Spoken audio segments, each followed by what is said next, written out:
আজিৰ ভিডিঅ'টোত আমি স্পেচিয়েলি আলোচনা কৰিম আসাম ডিৰেক্ট ৰিক্ৰুইটমেণ্ট 2.0 যেটো গ্ৰেড 4 ৰ ভ্যাকেন্সি আছিল যাৰ শিক্ষাগত অৰ্হতা আছিল মেট্ৰিক পাস ইয়াতে আপোনালোকৰ কোনটো ক্যাটাগৰীত কিমান কাট অফ যোৱাৰ সম্ভাৱনা আছে অল ডিটেইলছ আজিৰ এই ভিডিঅ'টোত আপোনালোকক প্ৰমাণসহ দেখুৱাই দিয়াৰ কাৰণে চেষ্টা কৰিম আমি যদি এটা সঠিকভাৱে বিশ্লেষণ কৰি এক্সপেক্টেড কাট অফ এটা বনাবলৈ যাওঁ তেতিয়া হলে আমাৰ কিছুমান বস্তু জানিব লাগিব হেতু হল প্ৰিভিয়াস ইয়াৰ কাট অফ কিমান গৈছিল আৰু এইবাৰ আপোনালোকৰ কিমান কাট অফ যোৱাৰ সম্ভাৱনা আছে প্ৰিভিয়াস ইয়াৰত আপোনালোকৰ টোটাল ভ্যাকেন্সি কিমান আছিল এইবাৰ আপোনালোকৰ মুঠ ভ্যাকেন্সি কিমান আছে প্ৰিভিয়াস ইয়াৰৰ যেটো পেপাৰ আছিল হেই পেপাৰটো ইজি আছিল নে মডাৰেট আছিল নে হাই লেভেল আছিল এইবাৰ আপোনালোকৰ ইজি নে হাই লেভেল অল ডিটেইলছটো আপোনালোকৰ চাব লাগিব তাৰ পিছতহে আপোনালোকে সঠিকভাৱে এটা এক্সপেক্টেড কাট অফ বনাব পাৰিব আপোনালোকৰ গ্ৰেড 4 ৰ ভ্যাকেন্সিৰ হে মই আজি কাট অফটো আপোনালোকক কোৱাৰ কাৰণে চেষ্টা কৰিম যাৰ শিক্ষাগত অৰ্হতা আছিল মেট্ৰিক পাস ইয়াতে আপোনালোকৰ টোটাল ভ্যাকেন্সি আছিল কেৱল যেটো শিক্ষাগত অৰ্হতা মেট্ৰিক পাস আছিল ইয়াতে আপোনালোকৰ 1088 টা টোটাল ভ্যাকেন্সি আছিল যোৱা বছৰ অৰ্থাৎ কি আপোনালোকৰ কিমান কাট অফ গৈছিল আৰু এইবাৰ আপোনালোকৰ কিমান কাট অফ যাব পাৰে দুটা বস্তু মই একেলগত আপোনালোকক দেখুৱাই দিম অৰ্থাৎ কি এডিআৰই 1 ত যেটো গ্ৰেড 4 যাৰ শিক্ষাগত অৰ্হতা আছিল কেৱল মাত্ৰ মেট্ৰিক পাস ইয়াতে জেনাৰেল ক্যাটাগৰী যেটো আছে এই জেনাৰেল ক্যাটাগৰীৰ মেল সকলৰ লাষ্ট অৰ্থাৎ এই যেটো ৰিজাল্ট দিছিল ৰিজাল্টৰ পিছত যেটো কাট অফ আহিছিল হেতু আপোনালোকৰ 79 আছিল আৰু এইবাৰ আপোনালোকৰ কাট অফ যোৱাৰ সম্ভাৱনা আছে 87 এটো আপোনালোকে স্পষ্টভাৱে চাই লওক তাৰ পিছত আমি আলোচনা কৰিম এই যেটো জেনাৰেল ক্যাটাগৰীৰে যেটো ওমেন সকল আছে এই ওমেন সকলৰ যেহেতু মহিলাসকলৰ কাৰণে অসম চৰকাৰৰ ফালৰ পৰা প্ৰত্যেকটো ক্যাটাগৰীত 15% কে এক্সট্ৰা ৰিজাৰ্ভেশন ৰাখি দিয়া আছে তো অবিয়াসলি আপোনালোকৰ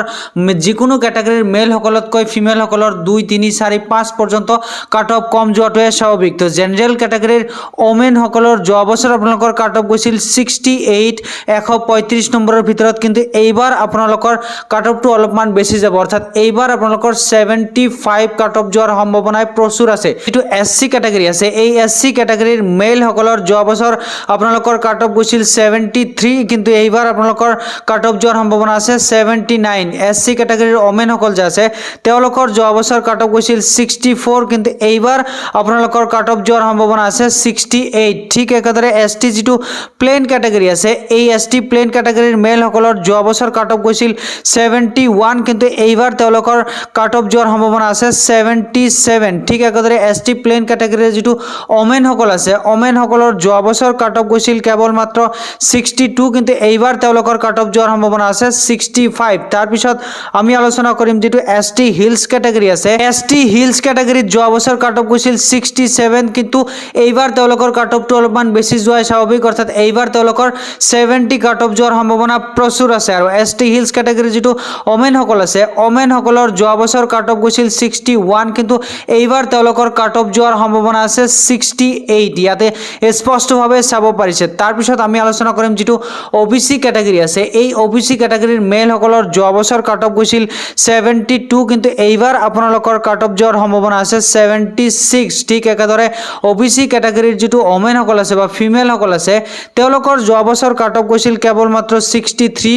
135 নম্বৰৰ ভিতৰত কিন্তু এইবাৰ তেওঁলোকৰ কাট অফটো অলপমান বেছি যাব অৰ্থাৎ এইবাৰ তেওঁলোকৰ 70 যোৱাৰ সম্ভাৱনা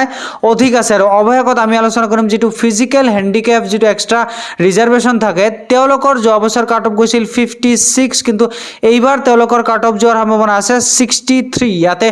স্পষ্টভাৱে চাবলৈ পাৰিছে এই যে মই যেটো এক্সপেক্টেড কাট অফ মই কৈ দিলো কেৱল মাত্ৰ মেট্ৰিক পাস গ্ৰেড 4 সকলৰ কাৰণে ইয়াৰ আশেপাশে আপোনালোকৰ ৰিজাল্টত কাট অফ যাব আপোনালোকে 100% কনফাৰ্ম হৈ থাকক ইয়াৰ আশেপাশে যদি আপোনালোকে নাম্বাৰ এটা পাম বুলি কনফাৰ্ম হৈ আছে তেতিয়া হলে বহি নাথাকি আগন্তুক যি 15 নম্বৰৰ ভাইভা টেষ্ট হ'ব আপোনালোকৰ এই ভাইভা টেষ্টৰ কাৰণে দিনি ৰাতি প্ৰেক্টিস কৰা ষ্টাৰ্ট কৰি দিয়ক কিয়নো মাৰ্চৰ যেটো প্ৰথম সপ্তাহত যদি আপোনালোকৰ ৰিজাল্ট আহে তেতিয়া হলে মাৰ্চ মাহৰ 20 তাৰিখৰ পৰা আপোনালোকৰ ভাইভা টেষ্ট আৰু গ্ৰেড 3 ত পৰীক্ষা দিয়া সকলৰ কাৰণে স্কিল টেষ্ট ষ্টাৰ্ট হৈ যাব এটো 100% কনফাৰ্ম হৈ থাকক তো আজিৰ কাৰণে এইখিনি আছিল ধন্যবাদ।